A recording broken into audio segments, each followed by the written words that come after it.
어떤 결혼식에 참석을 했습니다. 마지막에 주리하는 목사님이 신랑에게 이렇게 말을 했습니다.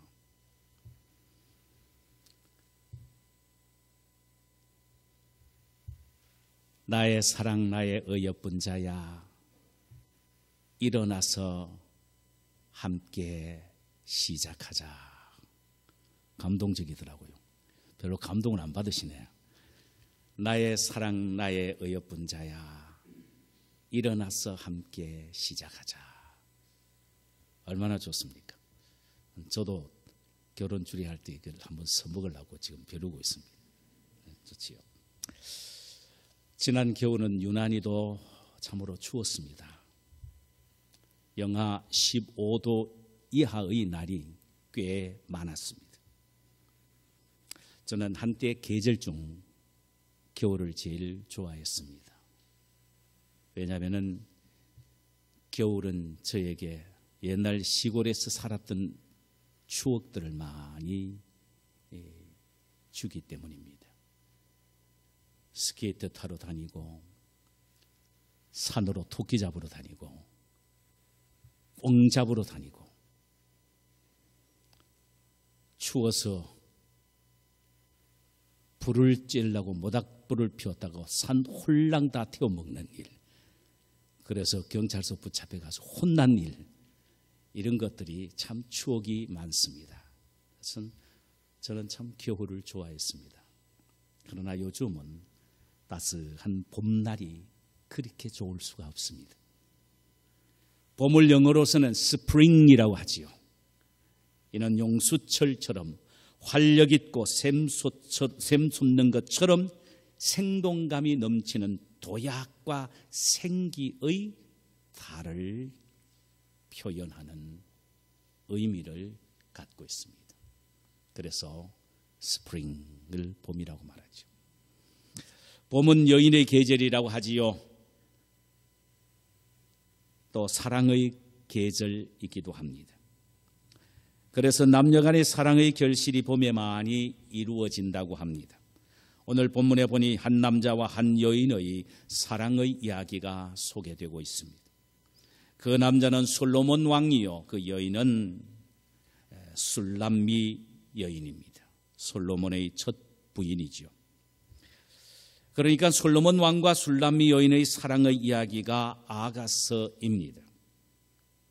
술람미 지역은 갈릴리 서남쪽 이사갈 지파들이 사는 곳으로 알려진 곳입니다. 이곳은 포도밭으로 아주 유명한 곳입니다. 그래서 아주 유명산 포도가 이곳에, 포도주가 바로 이곳에서 난다고 합니다. 솔로몬 왕도 그가 왕위에 있을 때에 이곳에 자신의 개인의 포도밭이 있었다고 합니다. 어느 날 솔로몬 왕이 자신의 포도밭을 방문했을 때에 이 여인이 솔로몬 왕의 포도밭 옆에 있는 자신의 오빠의 포도밭에서 일을 하고 있었지요.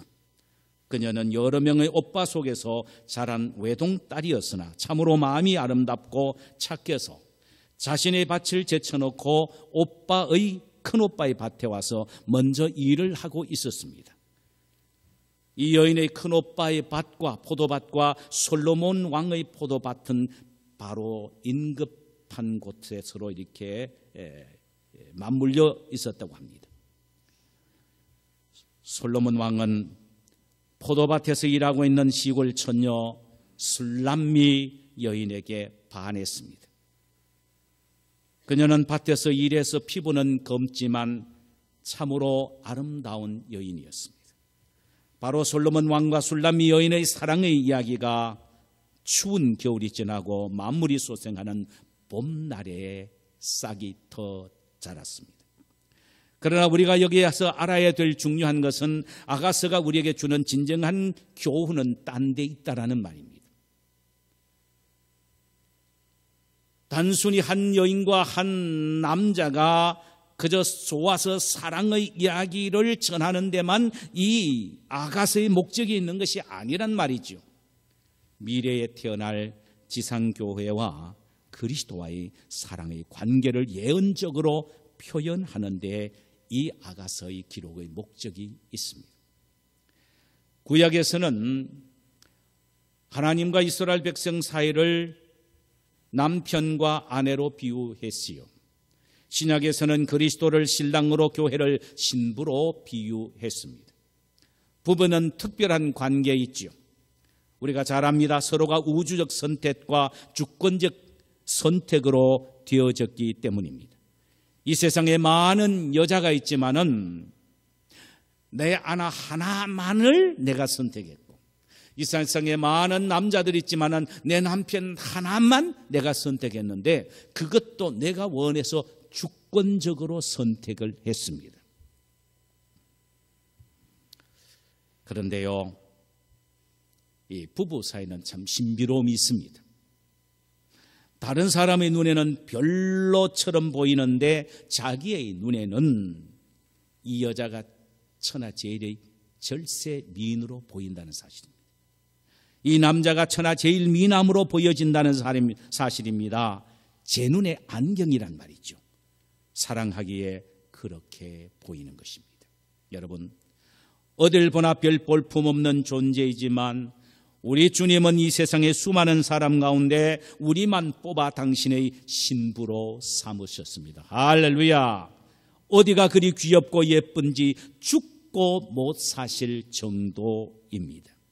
이 사실을 오늘 본문 10절에서 이렇게 말을 합니다. 나의 사랑, 나의 어여쁜 자여, 나와 함께 가자. 나의 사랑, 나의 어여쁜 자다. My darling and my beautiful one. 나의 사랑, 나의 어여쁜 자여. 극찬하고 있습니다. 이 이상 어찌 다른 표현이 있을 수가 있습니까? 누구든 사람이 자신이 사랑하는 사람을 늘 마음속에 두는 것이지요. 온종일 그 사람의 이미지를 마음속에 담고 있습니다. 여러분, 우리가 옛날 연애할 때 다 잘 알잖아요. 설명 안 해도 알잖아요. 온종일 삼삼합니다. 그토록 돈이 좋아서 늘 생각하던 사람도 애인만 생기면 돈보다도 애인이 더 마음속에 삼삼육합니다. 얼마나 좋은지 모릅니다. 우리 주님의 우리에 대한 태도도 바로 이런 마음이었다는 사실입니다. 그분의 마음속에는 오직 우리뿐입니다. 자나깨나 그님의 마음속에는 마밖에 없습니다. 우리는요, 처녀 총각 때는 좋아서 죽고 못 살 정도였으나 결혼해서 아들 하나 딸 하나 놓으면 그때는 당신이 시리얼을 먹고 가든지 손가락을 빨고 하든지 당신 알아서 하시오 이렇게 나옵니다. 사랑이 식어집니다. 그러나 우리 주님은 그렇지 않다는 말입니다. 우리 주님의 우리에 대한 사랑은 변함이 없습니다. 끝까지 책임지는 사랑입니다. 자나깨나 그분의 마음 속에는 저와 여러분밖에 없습니다.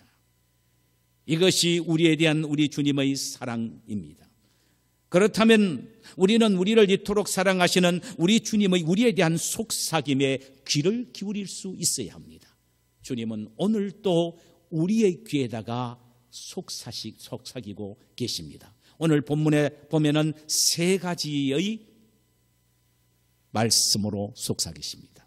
첫째로는 일어나서 함께 가자고 속삭이십니다. 10절과 13절 사이에 보면은 나의 사랑하는 자가 내게 말하여 이르기를 나의 사랑 나의 어여쁜 자야 일어나서 함께 가자. 겨울도 지나고 비도 그쳤고 지면에는 꽃이 피고 새가 노래할 때가 이르렀는데 비둘기의 소리가 우리 땅에 들리는구나. 무화과 나무에는 푸른 열매가 익었고 포도나무에는 꽃을 피워 향기를 토하는구나. 나의 사랑 나의 어여쁜 자야 일어나서 함께 가자. 이 내용을 보면 꽁꽁 얼어붙었던 겨울은 지나고 꽃은 피어 향기를 발하고 새가 노래하는 화창한 봄날이 되었으니 이제는 일어나서 어디론가 함께 가자가 하는 솔로몬 왕의 술람미 여인을 향한 속삭임입니다.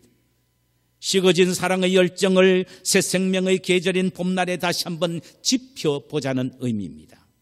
이 말씀을 우리가 이 말씀의 진정한 의미를 우리가 깨달아야 했는데, 그것은 신랑 되신 예수 그리스도가 신부되는 우리에게 식어진 사랑의 교제를 다시 회복할 것을 요청하는 말씀이라는 사실입니다. 즉, 얼어붙었던 겨울처럼 냉랭한 우리의 신앙과 식어진 우리의 사랑에 신앙의 불을 지피고 사랑을 다시 회복하여 주님과 깊은 영적인 관계를 회복할 것을 촉구하는 말씀입니다.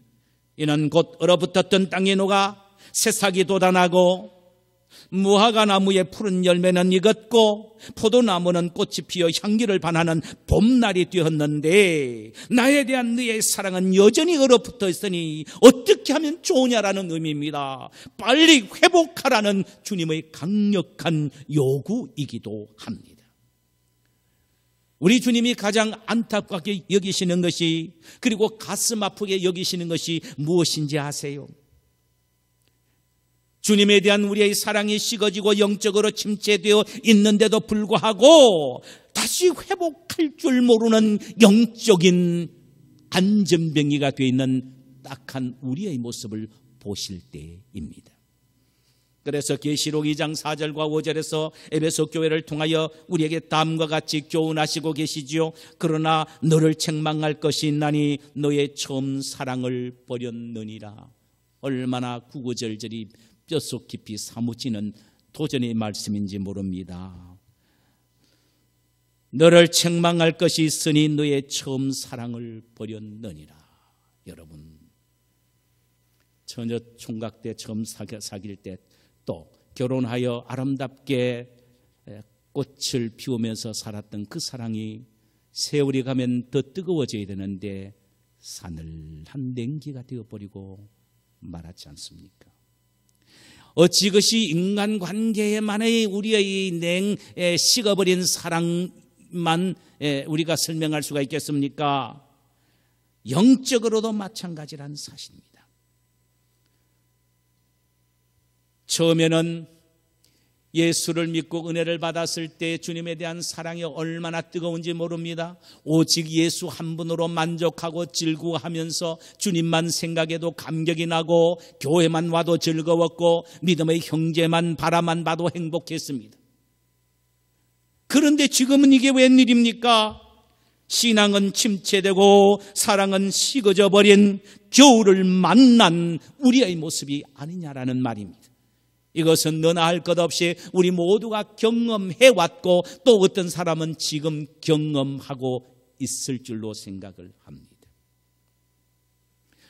이것은 정상이 아닙니다. 그럼 성경을 통하여 보면은 왜 우리의 신앙이 침체에 빠지고 사랑이 싸늘한 겨울이 되어버렸느냐, 그 원인을 세 가지로 이야기를 합니다. 하나는 보는 것으로 만족하고자 하는 안목의 정욕에 사로잡혔기 때문이고, 또 하나는 많은 것을 소유함으로 소유로 만족을 느끼고자 하는 육신의 정욕 때문이며, 마지막 하나는 내가 지금 누리는 재미로 만족을 느끼고자 하는 이생의 자랑 때문입니다. 이런 것들의 미혹을 받으면 주님과 점점 멀어지고 신앙이 침체되며 결국은 주님에 대한 신앙과 사랑이 식어지고 마는 것입니다. 우리는 이제는 더 이상 신앙의 침체와 사랑의 식어짐의 현장에 머무를 수 없습니다. 그 원인을 빨리 발견하고 회개하고 돌이킬 줄 알아야지요. 신앙의 침체와 사랑의 식어짐은 전적인 나의 영적인 나태함과 게으름의 결과임을 우리는 알아야 합니다. 그러므로 진솔하게 하나님 앞에 나아가서 회개하여 합니다. 그리고 주여 나를 붙잡고 일으켜 세워 주옵소서라고 기도할 수도 있어야 합니다. 그런데 놀라운 것은요, 여기에 일어나라 함께 가자고 말씀하시는 이 arise란 말은 너의 힘으로 일어나라는 말입니다. 너의 의지로 일어나라는 말입니다. 그것까지도 일으켜주기를 기다리지 말라는 말입니다. 네 힘으로, 네 의지로 일어나려고 할 때 그때 하나님이 손을 내밀어 붙잡고 일으켜 세워주신다는 말입니다. 할렐루야.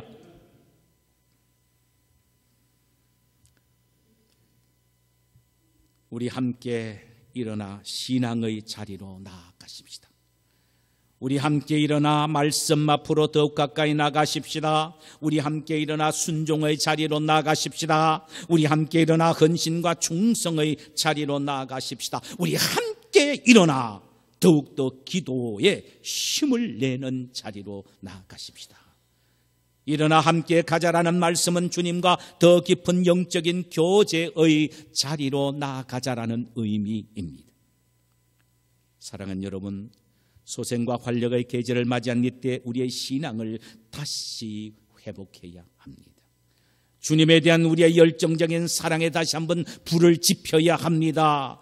추운 겨울 동안 중단되었거나 게을렀던 주님과의 영적 관계를 회복하셔야 합니다. 작은 것 하나라도 실천하는 결단이 우리에게 있기를 주님의 이름으로 축원합니다. 두 번째 주님의 속삭임은 내가 너를 보기를 원한다, 이것입니다. 사랑하는 사람끼리는요, 자꾸 보고 싶은 것이 그 특징입니다. 데이트하고 금방 돌아왔는데 오빠 무사히 도착해서 전화합니다. 그런데 오빠 요즘 좀 말란 것 같아. 그 앞에서는 이야기 안 하고 그건 감춰놨다가 나중에 전화할 때 소재로 사용합니다. 그런데 똥순이 너는 더 예뻐진 것 같아, 뭐 이렇게 대답을 하고 그러죠. 여러분, 사랑하면 자꾸 보고 싶어 합니다. 소시 때 내가 열심히 잘 불렀던 노래가 뭔지 아세요? 여기서 제가 가사만 말씀드리겠습니다. 제가 그걸 진짜 부르면 여기서 기절할 분들이 있을 것 같아서 제가 절제를 하겠습니다. 한 번 보고 두 번 보고 자꾸만 보고 심내하는 거야. 그렇잖아요. 여러분, 사랑하면 자꾸 보고 싶어 합니다. 그런데 보기 싫어하면 그 사랑은 식어진 겁니다. 본문 14절 보십시다. 바위 틈 낭떠러지 은밀한 곳에 있는 나의 비둘기야, 내가 네 얼굴을 보게 하라. 바위 틈 낭떠러지 은밀한 곳에 있는 나의 비둘기야, 내가 네 얼굴을 보게 하라. 바위 틈은 비둘기가 우물 트는 보금자리지요. 아래는 기암 절벽입니다. 그러나 거기에 보금자리가 있기에 편안히 잠잘 수가 있습니다. 그렇습니다. 기암절벽, 낭떠러지 같은 불안한 세상에 살고 있는 우리지만 바위 틈과 같은 예수 그리스도의 품 안에 있기 때문에 우리는 평안히 안식할 수 있습니다. 할렐루야. 어떤 성경학 해석가는 말하기를 여기 바위 틈을 교회라고 말합니다. 그런 것 같습니다. 주님의 몸된 교회, 따뜻한 주님의 품에 있는 교회에 오기만 하면 좋고 즐겁고 행복한 것입니다. 교회만 생각하면 좋습니다. 교회 와서 예배만 드려도 좋단 말입니다. 그런데 교회에 와서 예배 드리고 주를 섬기는 그 우리의 모습을 주님은 보기를 원하십니다. 내가 내 얼굴을 보게 하라는 말씀은 내가 너를 보고 싶어 할 때면 언제든지 내가 너를 볼 수 있도록 누가 있어야 할 그 자리에 있어다오라는 의미입니다. 주님은 한순간 우리를 보지 않고서는 견딜 수 없을 정도로 우리를 좋아하십니다. 그분은 우리를 너무 사랑하시기 때문에 죄악된 우리의 모습을 보시는 것이 아니라 바위 틈에 있는 순견한 비둘기로 보시는 것입니다. 사랑은 허다한 죄를, 허물을 덮기 때문입니다. 마냥 그분은 우리가 좋으시다는 것입니다.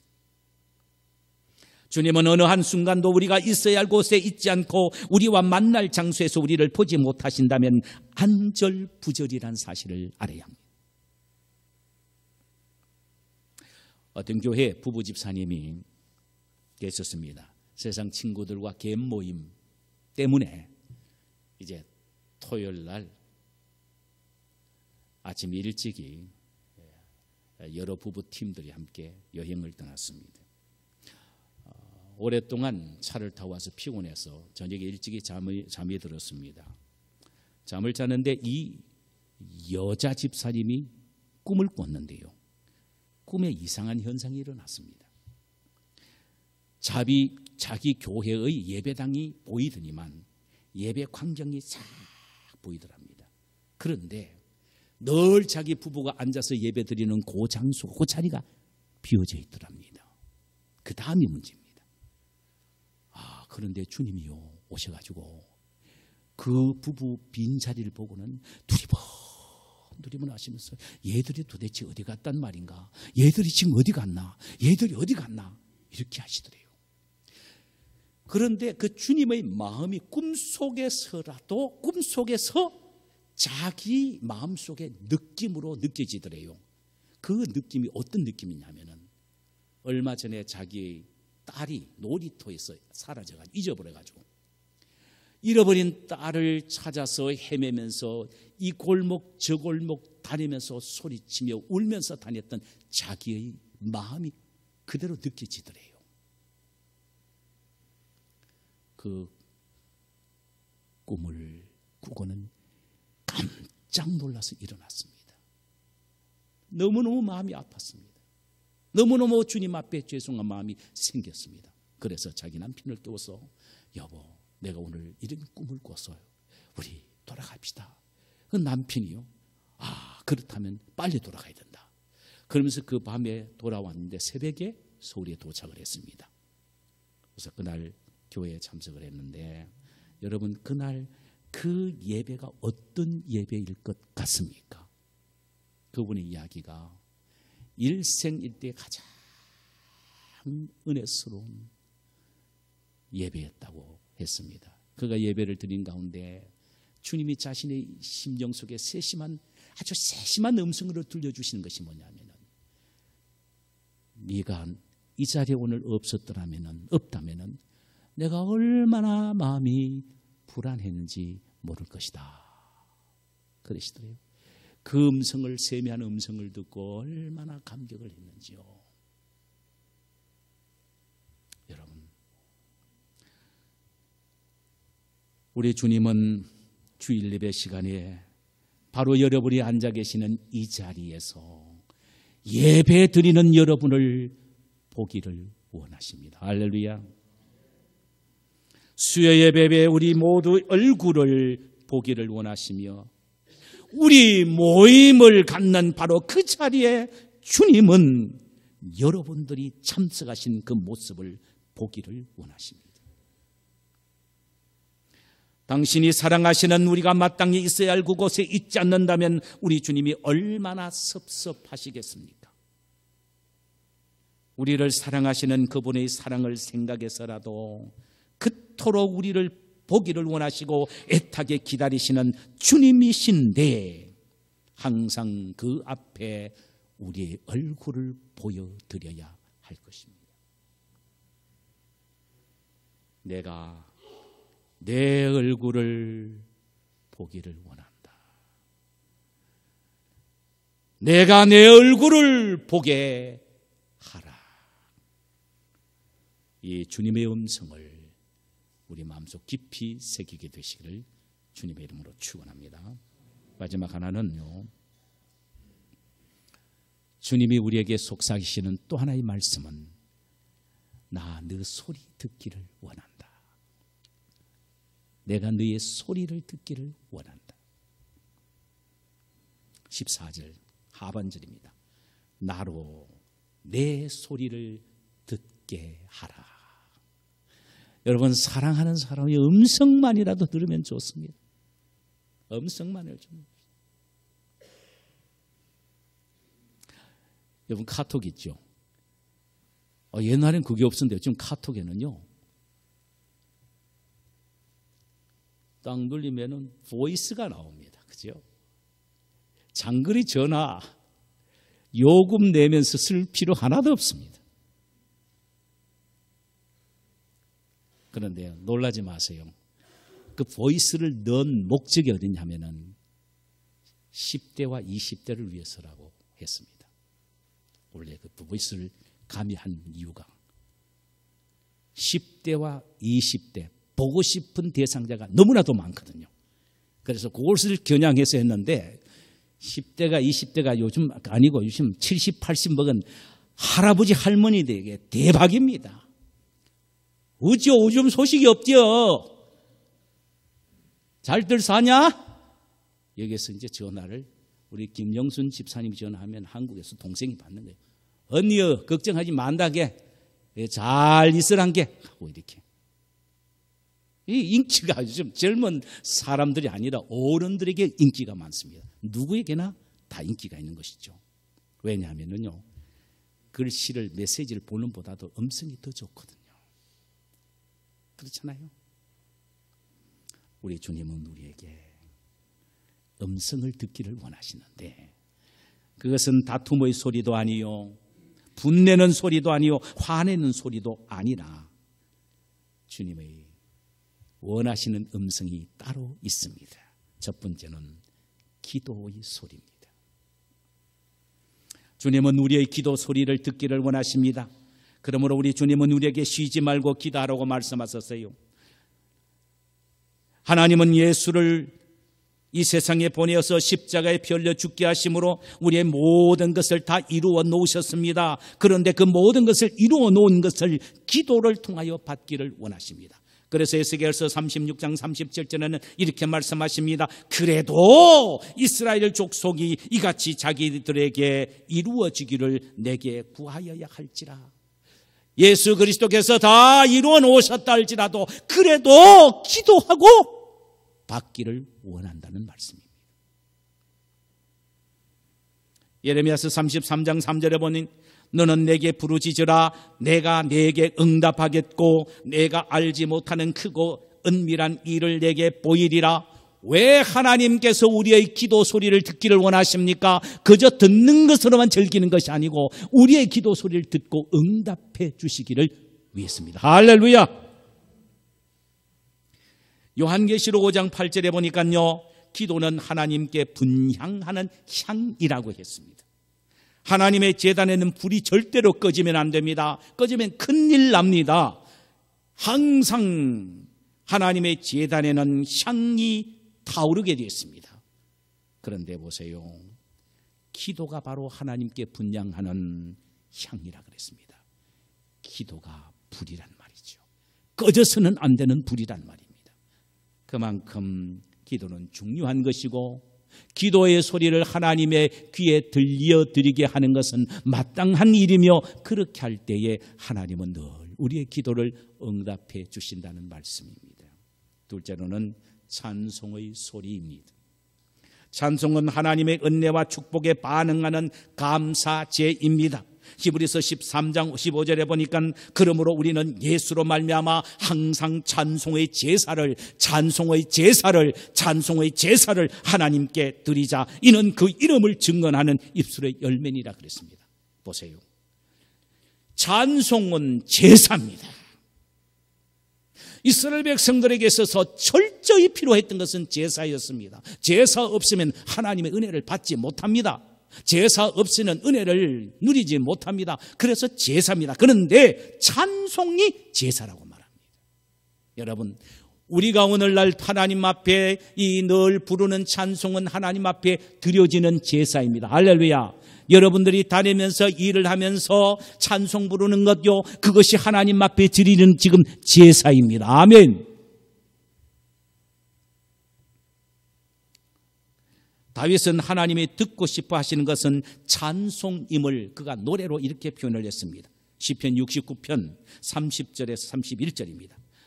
내가 노래로 하나님의 이름을 찬송하며 감사함으로 하나님을 위대하시다 하리니 이것이 소 곧 뿔과 굽이 있는 황소를 드림보다 여호와를 더욱 기쁘시게 함이 될 것이라. 여러분, 우리가 하나님을 찬양하는 것이 하나님이 얼마만큼 기뻐하시는지 압니까? 최고의 제물인 황소의 기름으로 하나님 앞에 제사를 드리는 것보다도 우리가 입술로 찬양하는 것이 하나님을 훨씬 더 기쁘시게 해 드린다는 말씀입니다. 할렐루야. 이사야서 43장 21절에 보면 하나님이 우리를 만드신 목적을 이야기합니다. 여러분, 만약에 하나님이 여러분들을 만드신 목적이 여러분의 모든 재산을 몽땅 바쳐라고 말씀을 하신다면 여러분 어떻게 하겠습니까? 여기에 바쳐주신 사람 몇 사람이 되겠습니까? 내가 너희들을 만든 목적은 바로 너희들의 몽땅 모든 재산을 나에게 바치게 하기 위함이다 라고 하신다면 여러분의 몽땅 재산 바치고 예수 믿을 사람 몇 사람이 될 것 같습니까? 그러잖아요. 이사야서 43장 21절에 보니까 이 백성은 내가 나를 위하여 지었나니 따라하십시다. 곧 나의 찬송을 부르게 하려 함이라. 기분 좋지요? 어떤 물질적인 요구를 말씀하시지 않고 우리를 창조하신 목적은 하나님을 찬송하도록 하기 위함입니다. 할렐루야. 이것도 못한다면 안 되죠. 이건 아니죠. 찬송은 곡조 있는 기도이며 찬송은 성도의 가장 아름다운 입술의 열매입니다. 그러므로 우리는 찬송을 통하여 하나님께 신앙 고백을 하며 찬송을 통하여 성령의 은혜를 체험하게 되며 찬송을 통하여 예수 그리스도의 십자가의 은혜의 감격을 더욱더 깊이 경험하게 되는 것입니다. 할렐루야. 우리 이제 불평과 원망의 소리를 그치십시다. 주님의 영광과 위엄과 우리에게 베푸신 은혜와 사랑과 축복을 찬송하십시다. 하나님은 우리의 찬송의 소리를 듣기를 원하십니다. 마지막 하나는요, 하나님은 우리의 전도의 소리를 듣기를 원하십니다. 전도의 소리를 듣기를 원하십니다 하니까 얼굴 표정이 아주 달라지시는데 사색이 되는 것 같습니다. 전도란 구원받은 사람이 구원받지 못한 사람을 향하여 십자가의 복음을 전하여 주님 앞에 돌아오게 하는 말로서 초청하는 행위를 말합니다. 전도하는 방법은요, 내가 올바른 행동과 선한 일을 함으로 나의 행동과 인격을 벗고 예수를 믿게 하는 방법이 있습니다. 또 하나의 방법은 나는 부족하고 연약해도 그저 입으로 복음을 전함으로 예수를 믿게 하는 방법이 있습니다. 어떤 사람은 이렇게 말합니다. 내가 바로 서야지요. 내가 선행을 하고 내가 바로 살아야 그저 날 보고 교회에 나오지요. 그러니까 우리 친척들, 우리 부모들이 바로 나의 이런 모습을 보고 교회에 나오실 수 있을 때까지 그저 내가 열심히 노력하고 그저 내가 바로 살아야죠. 그 사람 죽을 때까지 해봐도 그 사람 전도 하나 못합니다. 절대로 그건 안 되는 겁니다. 아무리 내가 부족하고 연약하고 못나도 입을 통하여 복음을 전하도록 원하십니다. 할렐루야. 왜 그러냐? 복음은 내게 아니기 때문입니다. 내 인격으로 내 성품으로 나오는 게 복음이 아닙니다. 그건 내 복음이죠. 진정한 복음은 예수 그리스도의 십자가의 죽으심과 부활의 객관적인 사건, 이 주님의 복음을 전하는 것입니다. 할렐루야. 그러므로 내 인격과 내 삶과는 관계가 없습니다. 그저 예수 그리스도가 당신을 위하여 십자가에 피 흘려 죽으셨습니다. 당신이 그분에게 나가고 회개하여 예수만 믿으면 천국 갑니다. 예수의 죽음과 부활만 전하면 되는 것입니다. 하나님은 바로 이런 방법을 통하여 오늘날 구원 얻게 하시는 일을 기뻐하신다 그랬습니다. 이게 바로 인간이 볼 때 미련한 방법이죠. 그러나 하나님은 바로 말로서 전도하는 이 미련한 방법을 통하여 오늘날 죄인들을 예수 믿어 구원받게 하는 것을 기뻐하신다. 이게 하나님의 방법이란 말이죠. 제가 옛날 모셨던 목사님은 늘 외치는 것이 모이면 기도하고 흩어지면 전도하자. 다 끝나고 나갈 때 꼭 한마디 합니다. 서로 손을 잡고 모이면 기도하고 흩어지면 전도하자. 그래서 그 교회가 그 당시에 참 붕괴했었죠. 하나님은 열심히 전도하는 우리의 음성 듣기를 원하십니다. 추운 겨울 내내 너무너무 추워서 여러분이 입이 좀 이렇게 어르셨지요. 이제 봄날입니다. 이불 좀 푸세요. 아직도 얼어 있습니까? 그리고는 이제 어떤 분은 참 이불 좀 푸세요 그러니까 정말 전도를 결단하시네요. 왜? 어떻게 해요? 성가비에서 그런 분이 있었어요. 야, 오늘 역사가 일어나겠어요. 이불 좀 푸시고 전도하셔야 됩니다. 우리 주님이 참 우리가 전도하는 그 소리를 듣고 기뻐하십니다. 우리가 이따금 우리 장로님들하고 교역자들하고 부답이 전도하란 겁니까? 우리가 그저 몇 마디 할 수 있는 것은 영어잖아요. 저는 또 중국말도 하나 뺏겨가지고 또 스페인 말도 또 예수 믿고 구원칸 뺏겨가지고 그 합니다. 하면요 딱 자기 말 한다고 무조건 무슨 말을 자기 말 하면 좋아합니다. 이렇게 좋아합니다. 그래서 예수 믿으라고 주면요, 제가 하면서 느낀 게 있습니다. 참 기쁘다, 좋다. 나는 모르잖아요. 저 전도지 하나 가지고 저 사람이 읽고 예수를 믿게 된다면 얼마나 기가 막힌가. 그러니까 아무리 말 못해도 예수 믿고 천당 요것만 배운 거예요. 요것만 배워서 그저 전도지를 주면은 된다 이 말이지. 얼마나 마음에 기쁜지 몰라요. 우리 주님은 우리의 전도하는 음성을 듣기를 원하십니다. 전도의 열매가 맺혀지지 않으면 어떻게 하나는 두려움은 안 하셔도 됩니다. 에스겔서 2장 7절에 보니까 듣든지 아니 듣든지 너는 내 말을 구할지니라. 하나님이 내 말을 구하라 그랬습니다. 복음은 우리의 것이 아니라 하나님의 것이기 때문에 하나님의 것을 우리가 가지고 내 거인 것처럼 붙잡고 절대로 돌려주지 않으면 이건 좋지 못한 태도입니다.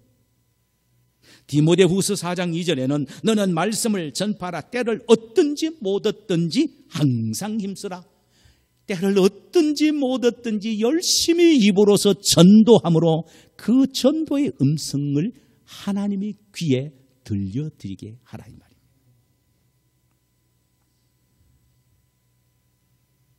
주님은 오늘 우리에게 말씀하십니다. 나로 내 소리를 듣게 하라. 따라합시다. 나로 내 소리를 듣게 하라. 말씀을 맺겠습니다. 주님은 이 시간 우리에게 말씀하십니다. 일어나 함께 가자. 식어버린 신앙과 사랑에 다시 불을 지펴 깊은 영적 교제를 회복하자는 말씀입니다. 항상 우리의 예배의 모습, 봉사와 희생의 모습, 경건한 모습, 순종하는 모습을 보기를 원하신다고 말씀하십니다. 주님은 우리의 기도의 음성, 찬송의 소리, 전도의 소리를 듣기를 원하십니다. 우리를 사랑하는 우리 주님의 이 속삭임을 외면하지 마시고 우리 힘을 내어서 이 봄날에 일어나서 주님과 함께 나아가십시다.